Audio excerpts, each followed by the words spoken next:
Good afternoon and welcome to the Three Ball Podcast. And guys, it is officially bracket season. Let's Brackets just go. dropped yesterday. So, So boys, excited. what we're going to do is first, I want to go through every single region. I want one of the most interesting matchups in each region. I want hmm a sleeper team from the region, and I want a team, a mid major that you think is going to Ooh. go far. Not just a sleeper, maybe just one upset, but a Yeah. team that you think is going to go and make March great, like they know, Okay. like they normally do. Because boys, this is bracket season, and I'm so excited. So let's dive into it. A three. Good! You can't be serious with that shot. All right, Do it. starting with Duke, Siena, that region. Uh-huh. The East. Obviously, we're not gonna be we're not gonna be picking a 16 to get to upset a one. Wait, you're I not? I don't think so. Especially me, especially this Duke team. There's just no way. But what do y'all think in the East is standing out to you the most right Mhm. now? I think the biggest thing that stands out to me personally is going to be that Cal Baptist versus Kansas Oh game. my And that is gosh. one that as soon as the bracket came out, I texted y'all. I did not have a good reaction to that game No, you did at not. all. But the more I think about it, the more I actually start to kind of lean Cal Baptist for a couple reasons.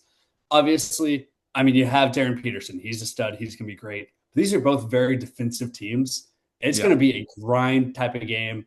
And those are the kind of games that mid majors can pull out. So that to me is the most intriguing game in that region. We can get more into it later, but that's the one that on first glance stands out to me. I Michael, agree. I think you're delusional. Yeah. I'm not gonna. I'm honestly nothing else here really excites me that much. I know people love Northern. I love Northern Iowa, not Mhm. against St. John's. I love South Florida, not against Louisville. Fair. Depending on if Michael Brown is healthy, but Yeah. to me, I think Cal Baptist people need to understand that that's a very good team, very good defensive team. Dominic Daniels is an X factor, so hmm that's just one I'm going back and forth. Still not locked yet, but Yeah. No, I think what stands out to me the most about that region is how many teams can make the Elite Eight. Oh yeah. Like Oh yeah. Duke, a Duke can for sure. Kansas, if they're at their ceiling, can. St. John's can. Louisville can. Michigan State can. UCLA can. And UConn can. I wouldn't be surprised if any of those teams are in the Elite Eight. I think that's what's so crazy about this region is so many teams are kind of playing good at the right time. Like Duke just won the ACC tournament. Ohio State has gotten hot the last 2 weeks to get off the bubble. Louisville, if they get Mikhail Brown back, that will make them play better. Michigan State, they've had a great end to the regular season. Bad Big Ten tournament, but a great end to the regular season. UCLA had a fabulous Big Ten tournament. Oh And yeah. then Connecticut might honestly be the only team kind of trending in the wrong direction. And they still made the Big East tournament final. So it's really fascinating. I think the variety of that matchup is like a lot of people are just going to see Duke and automatically put them to the Final Four. But it'll be really fascinating the health of Duke. I Oh think yeah. Nova has a way better chance to play than Foster. But I think that's the most fascinating thing to me is also there's just like so many people who are gonna pick upsets in this region too. Like Yeah. South Florida's gonna be everyone for everyone. Northern Iowa is gonna be for everyone. I can even see UCF being for everyone. So it'll be fascinating to see what the public picks in this region. Yeah, I love this region so much. I really like this 8-9 game as well. I think Ohio mm, State and TCU are like two hmm very similar teams in the fact that they've both been playing well to in the regular season. Obviously, I'm a Mustang. I'm wearing the hat right now, so I'm never picking TCU to win this game.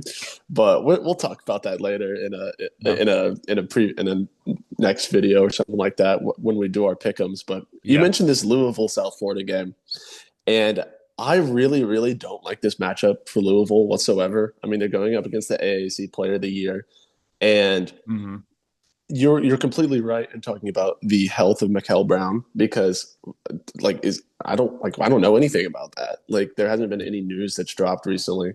Let's just hope that he can get healthy. But if he Yeah. does, I can really see them cruising past even Michigan State.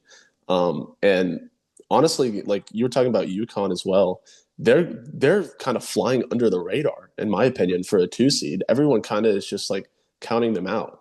Yeah, But I mean, it's Dan Hurley in March, so we that's will fair. see what happens. Speaking We'll, of we'll see Dan what. Hurley in March, another thing I want to say real quick is the coaching in this region is ridiculous. We Yeah, have John Shire, Rick Pitino, Bill Self, Tom Izzo, Mick Cronin, and Danny Hurley all in the same That is region. crazy. I that can't is wait for the ridiculous. pro. If we get Connecticut UCLA, the post-game presser of Dan Hurley and Mick Cronin will be awesome. Yeah. I mean, this is a Awesome. region of like the biggest names, I feel like, as far as Yes. Yes, like branding, coaching, this is like the big name region. Which is kind of absolutely. fascinating that this is the region with the number one overall seed. Hmm. Oh yeah. No, they really took their time making this specific region because there's going to be fireworks every Yeah. single Yeah. time.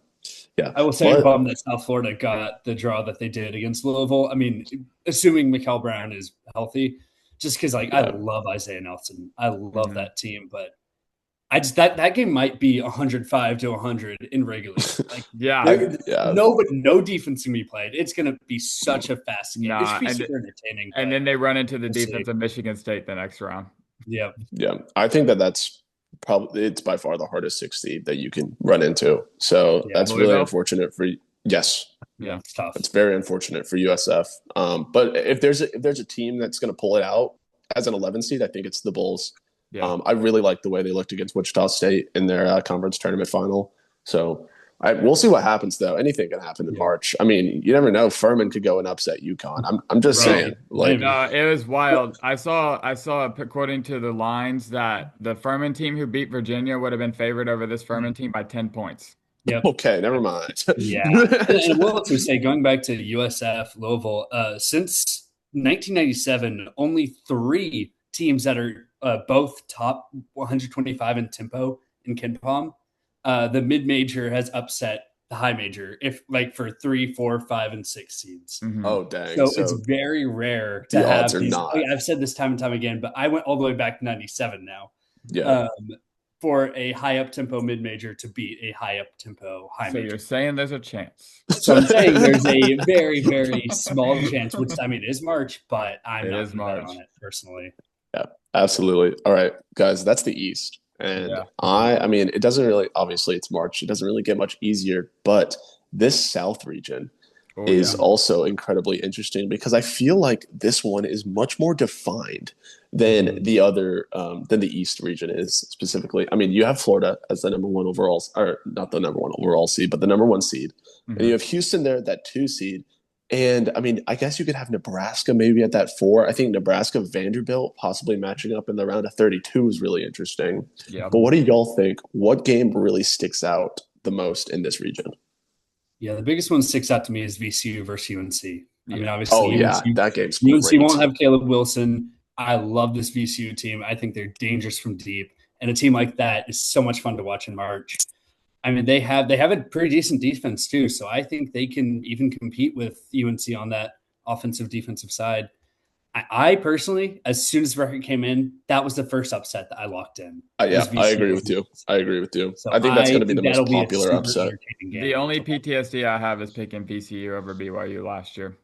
Yeah, those totally different team, different situation. Oh, So. I know, but it's still the same team. I agree with you, Michael. I think that's an amazing pick. I think the most fascinating thing is Nebraska. Can they win their first tournament game?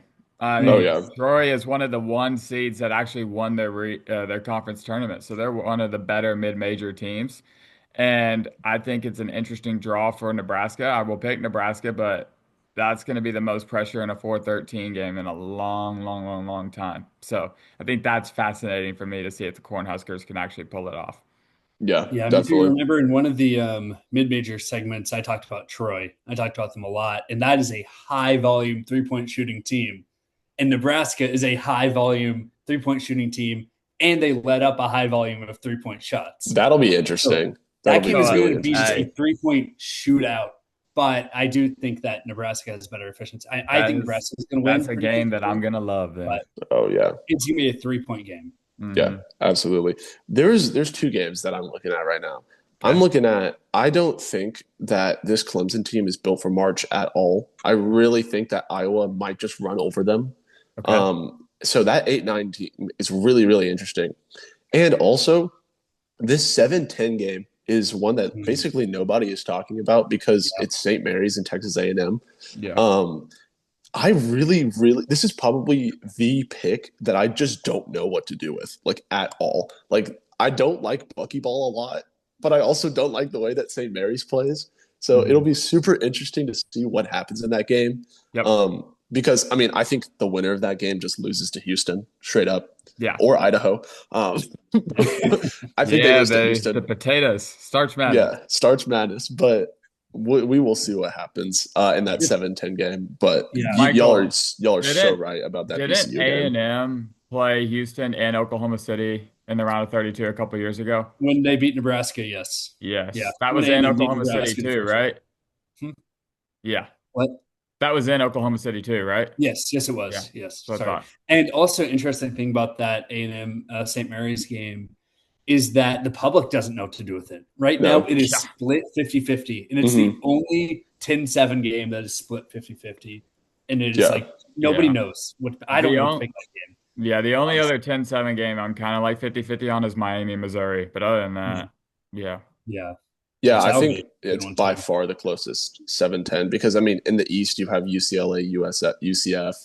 I mean, in the West, you Kentucky, have Santa Miami, Clara could get Missouri. really interesting. That will be interesting. But I think Otega Owe could pull that out for them. But this 7-10 matchup, dude, I just don't know. Like, I don't think – the only reason I think it's split is because I don't think people have watched enough St. Mary's to really choose. But also, I watched them against Santa Clara, and they did not look as good as I thought they were going to be. Yeah. So I always usually fade St. Mary's, but not this time. It'll be interesting. I think the biggest takeaway from this region is Todd Golden intentionally losing in the Durham semifinals to Vanderbilt to try and avoid Houston in the Elite Eight in Houston. And then Connecticut and Houston both lost, so that they have to play Houston in the Elite Eight. That's going to be brutal. Yeah. So I really like the Cougs. We've been talking about this, but them having to play a road game in Houston is brutal. And Houston has turned a corner since their 3-game losing streak. That's for sure.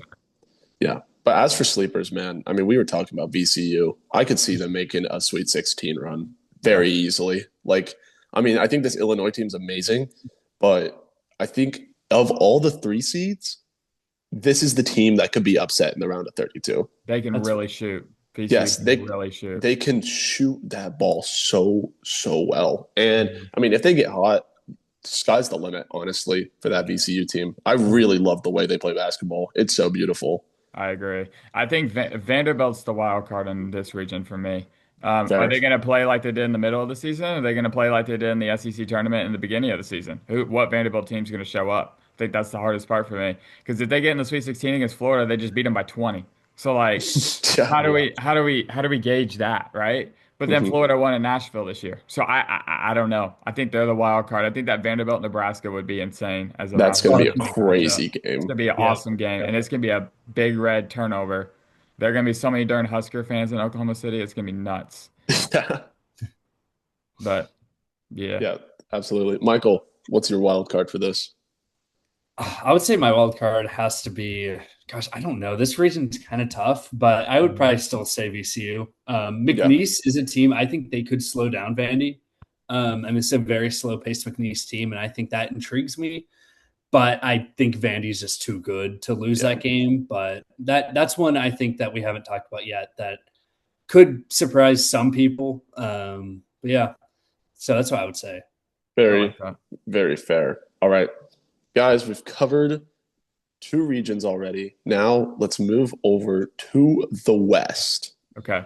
And obviously you have 1 seed Arizona in this region, but I think the game that needs to be highlighted the most is how much Wisconsin and High Point is going to be entertaining. This game is going to be so much fun to watch, and I'm really, really upset that High Point got Wisconsin as their 5 seed because I think if they got matched up against a team like Texas Tech or even St. John's, that outcome would be really different. I agree. But we will see which Wisconsin team shows up, but I really, really hate that for them. But as for my sleeper, guys, I really like NC State's draw in this. Because I don't think NC State at all deserved to be in Dayton. Whenever I saw their name pop up during the selection show, I almost pooped myself because I thought SMU was out because of it. Yeah, me too. And but I really like this matchup, especially against Texas. But I really think that they can capitalize against this BYU team, who I think is the weakest 6 seed. So we'll see what happens with that 11 seed, and also that 3 seed Gonzaga. They're not as strong as I think that any other 3 seed is. So Biggest I think question is Braden Huff. yes, I don't think he's absolutely. playing. I think that's the problem. The biggest thing that worries me about NC State is their lack of size. Van Allen Lubin being Fair. their big guy at 6'9", That's bad. and Matas Volkatitis is 7 foot and draws the most fouls in the SEC. So that's going to be a problem. And then same thing with BYU. Keita's a man down low. He can control the paint and control the rim. And so that's my only fear with NC State. Their guard play is better than Texas is 1,000%. And take out that guard play between NC State and BYU would be so fun. And their guard play is better than Gonzaga's. It's just their lack of size and rebounding scares me. And they've been fading so much to end the year too. I don't know what NC State team's going to show up. If they catch fire, if they start making those threes, it's gonna rely on Darren Williams, Paul McNeil Jr., Whittier Copeland. Yeah. But if the midseason team, you're right, David. If the midseason NC State team shows up, watch out in this region. If they don't, they're losing to Texas. They're like the easily. opposite. They're like the opposite of Vanderbilt. Vanderbilt had like an amazing beginning and end and a horrible middle, and NC State had a horrible beginning and end and an amazing middle. Yeah. Definitely. But Michael, what else do you think? are y'all looking at?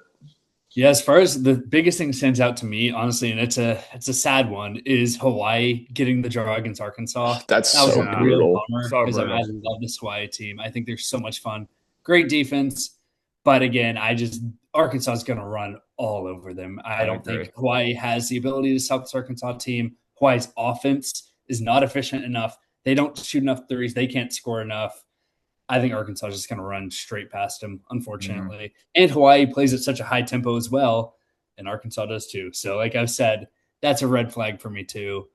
Honestly, in this region, I don't have a sleeper. Like I feel like it's a really bummer. High Point, bad matchup. Hawaii, bad matchup. Terrible matchup. Closest you could is Texas or NC State. And that's a real bummer. I think the thing that excites me the most in this region is a round of 32 matchup between Wisconsin and Arkansas. That's a great take. Biggest thing that excites me. That is the one pick that I am literally losing my sleep over at night. Those 3 games are going to be amazing. Oh my gosh. I sent out before the tournament started. People asked me my sleepers that were not 1 or 2 seeds to make the Final Four, and I said Wisconsin and Arkansas. They are literally matched up against each other in the round. Oh, that's so brutal. That's so brutal. But we will see. I can't wait. That game will depend on the health of Nolan Winter, though, for Wisconsin, if he can play or not. Yeah. So we'll see. Wisconsin also plays really good away from home and really good up to competition. So I wouldn't be surprised if Wisconsin loses to High Point or makes the Final Four. Who knows? Like they're kind of like that Miami team a couple of years ago with Isaiah Wong that made the Final Four for 2023. I will say the top half of that bracket will probably be the most entertaining top half of any bracket. By far. It's going to be so much fun to watch. What do you think about Villanova, Utah State, Michael? I love Villanova. They have some injury problems. I think that I loved them all season until the end, and I think they really started falling apart. I think Utah State's hotter. I think they're probably even the better team. Mm-hmm. I like Utah State in that one, even though I despise the Mountain West. I'm so with you. Villanova has beaten one top 50 KenPom team all year. That's insane. I think Utah State's even possible. Team. Yeah, and it was Wisconsin out of all teams. Talking about course it was. Of course it was. Wisconsin always does this. Yeah, yes, Wisconsin. No matter where you pick Wisconsin, it's gonna be wrong. It's going to be. Same with Arkansas. Literally, yeah. Same with Arkansas. And it's so funny they're matched up with each other. Yeah, no matter whatever you pick. I mean, literally, Arkansas could make the Final Four, or they could lose to. They're not losing to Hawaii. No, I don't think so. They're not losing to Hawaii. That is quite possibly the worst matchup for Hawaii. I don't think that can be overstated. That is such a sad matchup. Alabama could have been. Alabama would have been. I wish they switched the High Point matchup with like a different 12 seed facing Wisconsin. Like it would have been really fascinating to put like High Point against Texas Tech. Yeah. Or High Point against St. John's. Yeah, St. John's. They should have just sacrificed UNI to Wisconsin. Yeah, honestly, yeah. Yeah, or UNI to Tech. Yeah, definitely. But that is very, very unfortunate.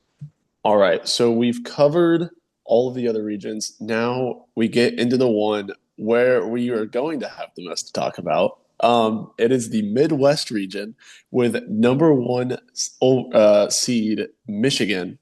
And guys, I really, really like the way that this region shaped up. Not just for my SMU Mustangs, of course, but for the upsets that are possible right now. I mean, my sleeper, I really, really like the way that Akron got a nice pull against Texas Tech. I think that Texas Tech team is super talented, but then again, I really think that their injuries. We'll see what happens, but guys, what do y'all think about this region? Because it is juicy. Yeah, it's a pretty crazy region. I mean, honestly, I'm shocked that Miami had to go to Dayton. I Yeah, mean, I yeah. think that, like I said in the podcast previously, I thought they were going to avoid Dayton. It's kind of a bummer that they're in it and that they have to face SMU. Um, Yeah. I think that that's a real bummer. But I mean, I get what the committee was doing. I understand putting the last team in. But I mean, I got to say, I know that geographically they're going to be playing closer to Miami, Ohio, obviously, than SMU. But I Mhm. think SMU just has more talent. I think that it's a bummer to not see them in an actual, real first round tournament game because I think SMU is going to take that. And then they play Tennessee, which that'll be a big one that we'll have to talk about later. But my sleeper in this region is actually Santa Clara. Okay.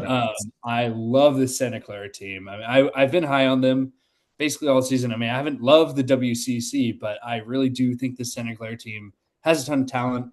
Playing Kentucky team, that's just a weird team.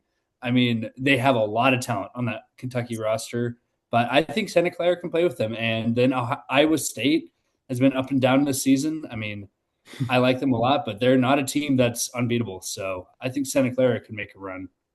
Man, I never thought this podcast would hear the day of someone else not saying good things about Iowa State beside me. But here we are. Here we are. That's okay. That was maybe more shocking than you picking St. John's.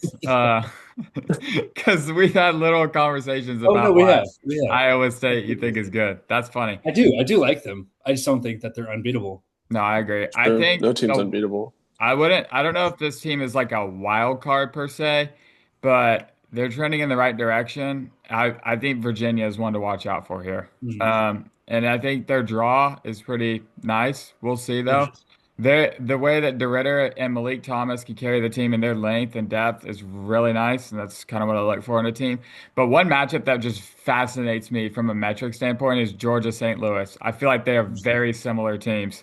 They both can shoot the three ball really well, and they both have depth. However, they got to play Michigan the next round, so that kind of So it eliminates doesn't really that. matter. That's tough. And so, but I think that's going to be a really fun 8-9 matchup. Oh And yeah. but this region, it could go either way. I will say though, the Texas Tech Alabama round of 32 game, if that's what happens, is kind of meh to be honest with you. Because you look at like Wisconsin, Arkansas, you're like, oh my Yeah. gosh, this team could easily get to the Final Four. And then you look at like Texas Tech and Arkansas, Alabama, and you're like, these teams really have to be in the Sweet 16, you know? And it's like it's kind of sad. I Yeah. wouldn't really be saying that without JT Toppin, but No. Yeah. and so that kind of sucks. But no, this region is really interesting.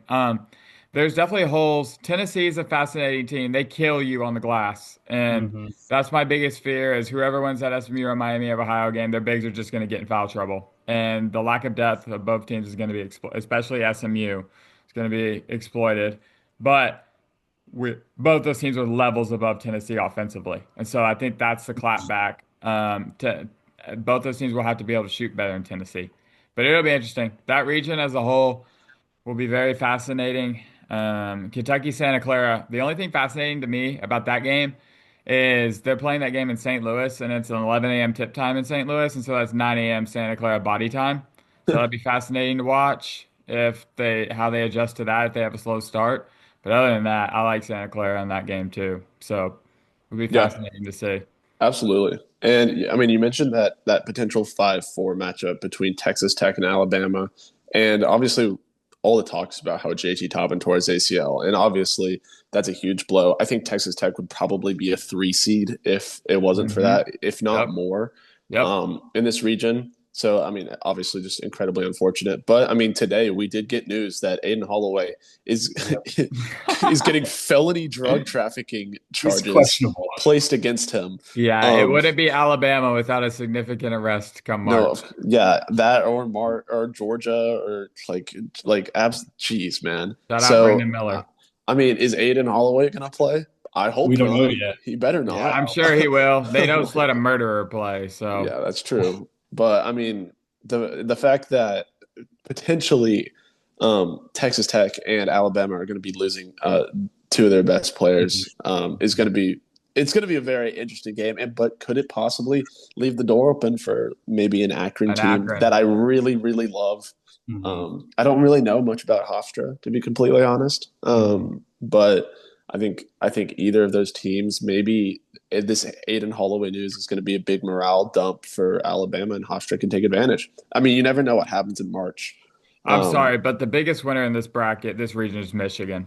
Like Michigan's Yes, gonna look yeah. at that and go, every team is beatable. I Like think I'm sorry. they have a free walk to the Elite Eight at the very Yeah, least. I think Final Four, man. Yeah, I don't see. Yeah, I think I agree. Michigan is at least a 5 point favorite against every single one of these teams. yeah, I agree with that. It is kind of sad because we do have my Mustangs on there, and obviously I think SMU got a very favorable draw here.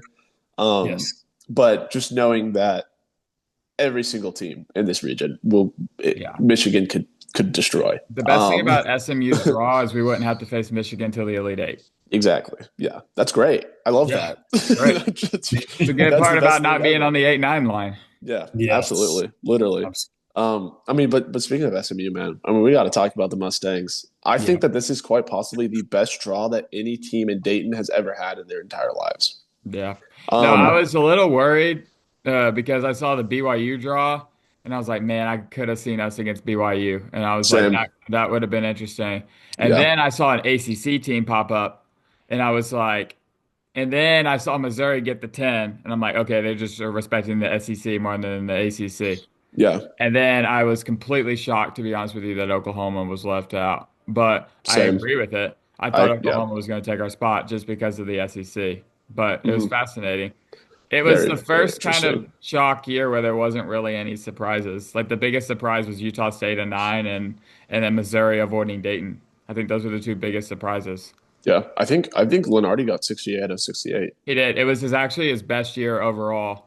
He Yeah, only missed one team like by 2 seed lines. He got 67 to 68, either perfect or off by 1 seed line, that's which is insane. insane. That That is. is And then in the top insane. five, the only one he messed up was he had Kansas a 5 and Vanderbilt a 4. That was it. He got the top Yeah, five man, seed yeah, lines that's fine. I perfectly. feel like that.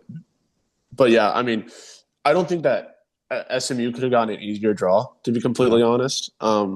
Playing this Miami Ohio team, obviously, Mhm. much respect to them, 31-0, but we're favored by 7. Yeah. Yeah. I think the biggest thing So about that I game is think, keeping the crowd out of it. We got to start up to a fast start and don't let them creep back in. yeah, absolutely. And then Tennessee again. I mean, I would have preferred BYU as a Mhm. 6 seed, but I mean, this Tennessee team is beatable, like you said. Their Yeah. offense really does leave a lot to be desired. They can exploit the heck out of you On the glass. on the glass. But I Yeah. mean, Nate Ament is an absolutely fantastic player, but That's where, he's not like, the if best a player healthy SMU's BJ faced. Edwards would be huge to take him Yeah, away. absolutely. But I mean, he's also not the best player that SMU's faced. I mean, did No. you see? I mean, we No. completely took away Caleb Wilson Yep. in the UNC game that we played, That was one of and Toom's best games. by far. So I really do think that SMU really got a favorable draw here. And I Mhm. mean, predictably, probably going against Virginia in that round of 32. It's a team you've seen before and a team you lost to by 4. Granted, it was at home, but you know how they play, you know how Mhm. they operate. Yep. Hard to beat a It team should, twice. it is It is very hard to hard. beat a team twice. So we'll see what happens with the Stangs, but I really, really like I agree. where we're at right now. I really like it.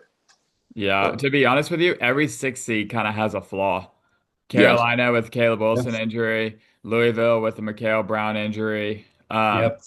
And then you got Tennessee who struggles offensively, and then you got BYU with the Richie Saunders injury. They just made it the darn injury line. Even Nate yeah. Mann had an It's injury. so unfortunate, man, because all of these teams are just like so incredible, and they're Yeah. just missing one little thing, that just would literally bring them over the edge. It's kind of Like, fascinating to see who it affects the most because, to be honest with you, it affects their teams ginormously, all of them. yeah, Like BYU is their depth is done. Caleb hmm Wilson's a star. You take him away. And so then sad. Mikhail Brown. But the only one is Louisville has definitely had the most experience playing without Mikhail Brown. True, But it very doesn't make true. him any better. I mean, yeah, but you look at the Midwest again. I mean, Michigan would be shaking in their boots if JT Toppin was playing. Straight up. Interesting. Like, I would pick Texas Tech in that matchup to beat Yeah. Michigan if JT Toppin was playing. Yeah. Straight That up. that injury is, That is quite possibly it's the biggest I think injury it's the in my biggest one. opinion. Oh, In absolutely. in this, I mean, we're talking Caleb Wilson, like a top 4 pick in the next draft. That one hurts. I think Yeah, that one's going to hurt the morale of that team, to be honest with you, more than the actual skills. definitely. And it's I mean, I definitely do going think to impact the skills a lot too. Like I want I to think make that clear. This Tech team had a higher ceiling overall, I think, Oh than the yeah, UNC Yes. did Yes. with JT Toppin. So that's where I think that, like you were saying, that's why I think it's the biggest impact. Texas Tech has beaten Duke, Arizona, and Houston. Like that is yeah, ridiculous. they're Yep. incredible. They played And well even without Toppin, yeah, but Yeah. we'll we'll see see what what they can happens. do. The Absolutely. only weird loss they had was at home to TCU, and TCU's kind of been surging, to be honest with you. So hmm Mm, yeah. Yeah, yeah. But absolutely. Well, I mean, guys, that's the whole bracket, all 4 regions. Kind of just an overall viewpoint. I mean, I really, really like the upset potential in basically every single region. I think it's going to be chaos, yeah. as it always is. And I also think Michael that is there's going to probably be a some good one to teams. ask. Michael, do you think it's going to be Yeah. as chalky as last year? Because you've studied more of the mid majors than most of Yeah. us. Not to spoil my bracket, but as of right now, yes, I do. And it's a real Ooh, bummer, but I do. And I think that people right now are like, oh, this is going to be a chaotic year. It's going to be pure chaos. And I mean, it is March. Anything Yeah. can happen. But my gut is telling me 5 double-digit seed upsets right now is what I see, which is Five. same as what we had last year. And we'll Hmm. see what happens, but that's what my gut's telling me looking at these Yeah. matchups. I'm I just mean, Which is yeah, hoping, that's bummer, fair. but yeah, it'll be fascinating. The only bad thing about like the lower seeds all winning is you get the people who haven't watched college basketball all year act like their bracket is the most amazing thing ever because they picked all 1 seeds. I'm like, come on. Yeah, I know, and it's frustrating because it feels like such a like a casual take to be like, oh yeah, the Yes. good teams are going to win, but it gets to a point where it's like, well, yeah, I mean, there's some games the good teams are just going to win, yeah, I've got the literally. fear of last year too. I think that's the and biggest thing in my that's brain yeah, too. and I think that's a valid fear for this Yeah. year. And look at these matchups. I mean, there's a lot of teams like you and I. I wanted to pick High Point, Hawaii. Like those are teams I was really high on Hmm. until I saw the bracket. I will Yeah, say this literally. though. Or I South will say, Florida, even. yeah. Yeah. Also, there's just not a lot of like non-high tempo power fives, I feel like, Michael. That's the problem, is I was like trying to That's replace yep. Hawaii with like the only one that screams is Yep. St. John's. And that's where I think the analytics movement is really gonna try. Like, I hate to be a downer, but like it might be that all these high tempo high majors just or low majors really start to struggle in the tournament because Yeah. all these high majors starting to play so much faster, which Yeah. benefits them in the long run. So So if you're a mid-major, Michael, if you we're were a gonna play mid-major slow. coach, you would play slow. That's my recommendation. Yep. Unless you could draw Tony Bennett's Virginia team every year. Exactly. You can But guarantee you don't Tony know. Bennett's Virginia. Again, most high majors are kind of transitioning to a higher Yeah. pace. So That is kind of what scares me about VCU a little bit. They're very high tempo. They're not as high tempo as Martelli's Bryant's team were. I saw a stat that his teams at Bryant were top 5 in the country in tempo every year he was there.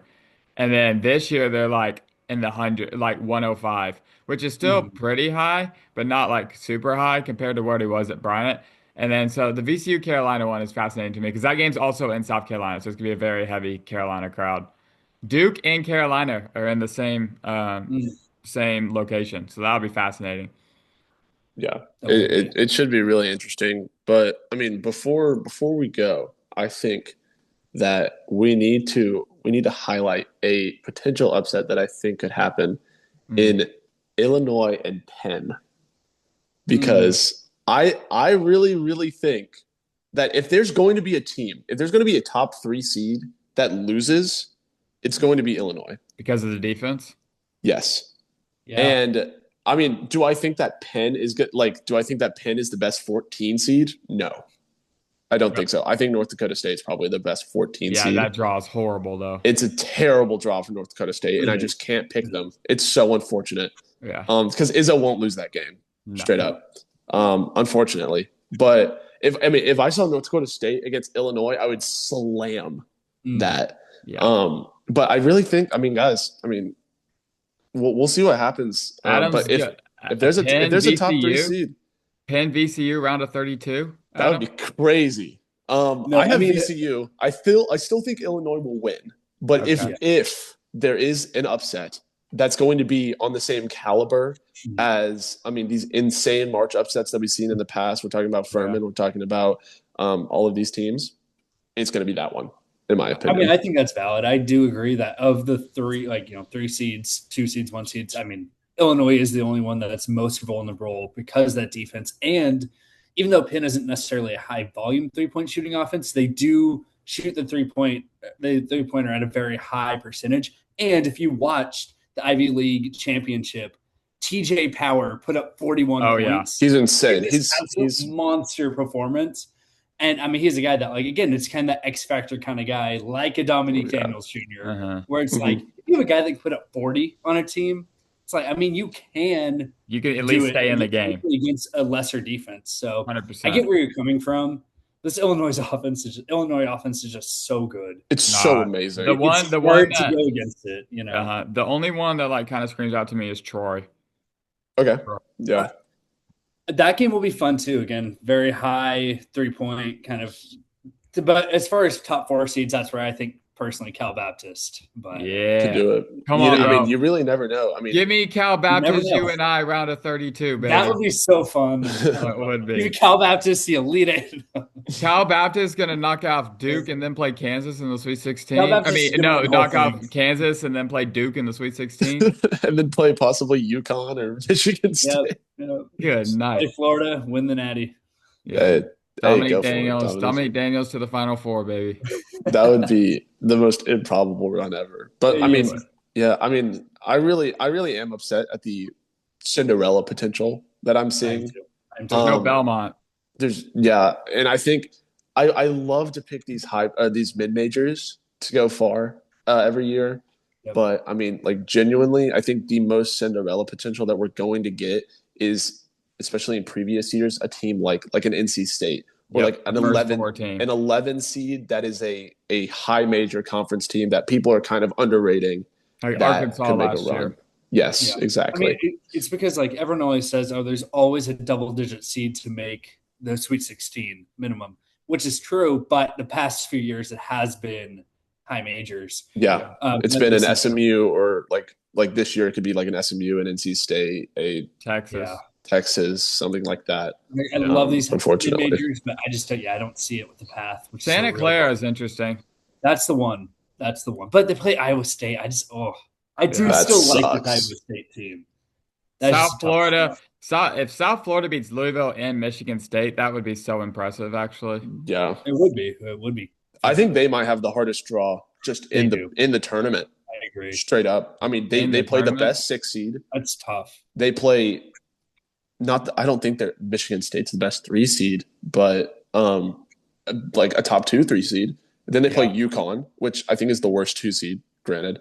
And then they play Duke, which is the number 1 overall seed. Possibly. Yep. That's like the worst case scenario. I think UCLA's is pretty rough. UCLA's got to travel to Philadelphia, and then they got to go to Washington, D.C. if they make the Sweet 16. Yeah. We'll see what happens. They're going to be playing a Connecticut home game. Yeah, that sucks. And then they're going to go play Michigan State in Washington, D.C. And they just beat Michigan State. But, the main thing about UCLA is Donovan Dent and Bilodeau going to be 100%. That's the big thing. Yep. That's the hardest part. And I'm more worried about Bilodeau than I am Donovan Dent. I think Donovan Dent will be fine. I'm more worried about Bilodeau. And to be honest with you, he impacts it. No, Donovan Dent might impact their team more. Yeah, it's close. Though. He does. But close. no, 74 assists and 4 turnovers in 7 games is ridiculous. Ridiculous. Yeah, absolutely. But I mean, we really don't know what March is going to hold, Nope. and I mean, it's still going to be exciting, and we don't know what's going to happen.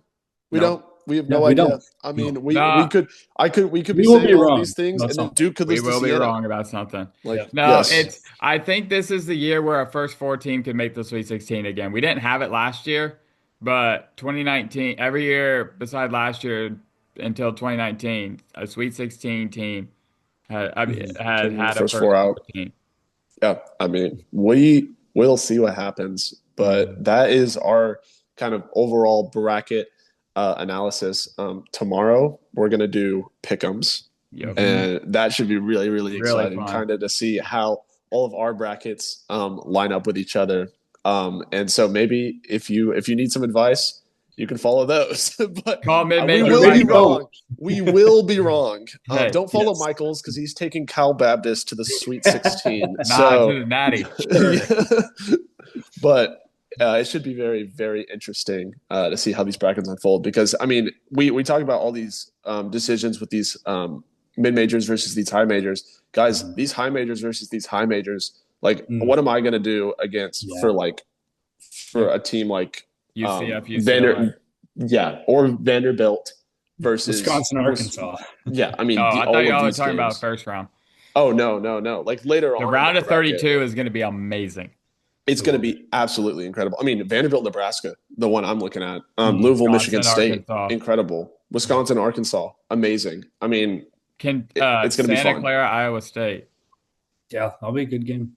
Yeah. That would be amazing. So this round of 32 is really, really, it's going to where all these brackets are going to be busted. The majority of them. So we'll see what I will happens. say this. I think one of the most favorable draws beside Michigan is Purdue. Yeah, Yes, I agree. I have Purdue. Spoilers, but I have them going far. Purdue winning that Michigan game was huge for them yesterday. Yeah, and if they had that 3 seed instead of a 2 seed, 100%. that'd be brutal. Miami, Missouri might be the least entertaining round of 64 game for me. Hey, don't count out Miami making a run. Dude, I don't know, bro. Both those teams. I've been so out on Missouri all year. They're not very good. But hey, we'll see what happens. They're in the mighty SEC, so We will. We will. We will see. But overall, guys, what are y'all gonna do on your one day without college basketball? Oh gosh, I'd probably make 20 brackets. Look at the bracket. Yeah.